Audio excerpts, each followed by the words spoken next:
Yo, what is Game Freak and Pokemon doing? Oh my, bro, they are going crazy. All right, this is insane. Pokemon Sword and Shield have mechanics that let you use your favorite Pokemon competitively. I have this 4th generation Torterra from like 2009 that I started my adventure with, and guess what? My baby Torterra that is a full, it can come to Sword and Shield, guys. All right, this is crazy, and there are all these cool new mechanics that we're gonna go over together, and you're about to poop your pants because this is insane. My name is Daedra. I made a video earlier. I thought this was all the news we were getting from GAMEFREAK, but nope. I did a stream, came back. Whoa! Got this whole article right here. Let's check it out, guys. Let's check it out together. And basically, it just starts out with this.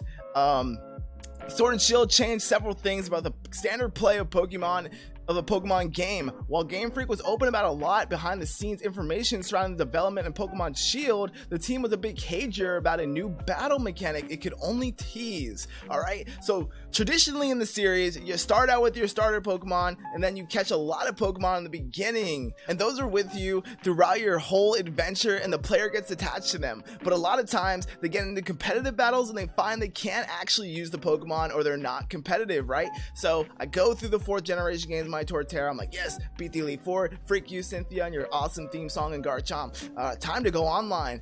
Swept. Garbage nature, garbage IVs, can't do anything about it. I got attached to this Torterra. It's no longer, I can't use it online, just put it in my PC box.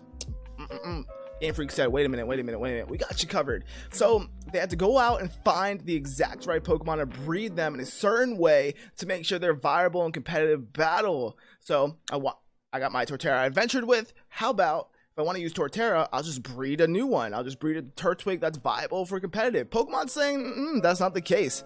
This time around, we really want to introduce some battle systems that help the player be able to take those Pokemon they caught in the beginning and the first one they chose and actually take them straight into competitive battle. There's a lot of hidden parameters to Pokemon that aren't surfaced to the players. IVs, EVs, natures, stuff like that. We're doing a lot of stuff in the back end, introducing systems that allow the players to make sure that Pokemon they want to use in the competitive battles are viable. This is so insane, and this is so freaking cool. Then they go on to say they asked for more details, but you know, they teased them a little bit. They said it can't give out too much of it, might get fired, but I've got to be very vague about it. One example, it will be visible to the player and they'll know it when they see it. I think, say you have a Pokemon where it's got all the right stats and everything, but there's a personality parameter as well that comes into play in battles, and it might not be the right personality. So I remember back in the day, 4th generation, I think this was introduced with the personalities. If you were reading a mostly special attacking type Pokemon with a high special attack IV stat, you would want a mischievous personality because that would indicate you have 31 IVs in that stat. So I think that's what they mean by a right personality. You'll need to breed until you get the right one is what people do currently. Yeah, so exactly. But you'll see that there's a system in the game that will fix that for people. You can change your personalities. You can change the IVs, personality IVs. I think that's kind of intertwined. So you can change the IVs. You can change the nature of your Pokemon. They want you to have these personal connections. They want you to use these Pokemon forever through your journey of Sword and Shield. And while it's no longer necessary to do so, this right here is really important. So let's read it again. While it's no longer necessary to do so, Aweo says, I hope I said that right. Aweo says players can still put effort into breeding to come up with a perfect specimen for competitive play. So it's not necessary to breed anymore, but you can still do it. Is this the best of both worlds type thing where we have overworld Pokemon and random encounters? It's like, okay, so for the people who like to spend time and do that grind, whether it's nostalgic for them, it's their first time, etc., whatever, totally cool. You guys can breed for these perfect IVs. You want to do it that way. For those who want to do it quick, talk to these NPC trainers or however the method is going to be, get it over with. I like that. We do think there's value in that effort and the player puts into it, he says, but at the same time, I think Sword and Shield, we also wanted to have a system that makes it a bit more accessible. For example, if you're bringing a Pokemon over from a previous game into these games, being able to use that specific Pokemon that has sentimental value to you in the battle system competitively is something we wanted to try this time. Torterra, we're going to be reunited. My Dark Void Darkrai that I terrorized my friends with in 7th grade, we're getting very specific here, I'm coming for you again, Remy.